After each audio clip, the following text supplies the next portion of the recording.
उभारून याद्वारे तुम्हाला 21व्या शतकातील शिक्षणाच्या अद्ययावत संधी उपलब्ध करून देण्यात येत आहेत.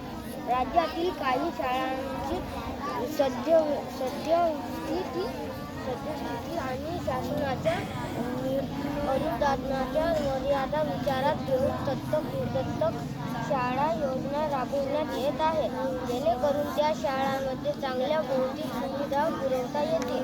मित्रांनो, या राज्याचे देशाचे भविष्य तुमच्या हाती आहे. मागे आपण स्वच्छता अभियान राबवलं होतं आपल्या शाळेमध्ये. पेडणेकर त्याचे प्रमुख होते. हा टप्पा 2 जो आहे त्याचा प्रमुख क्षीरसागर मॅडम आहेत.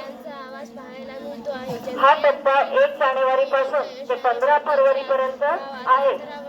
तर या कालावधीमध्येच नाही तर हा कालावधी संपल्यानंतर सुद्धा तुम्हाला आपल्या शाळेमध्ये स्वच्छ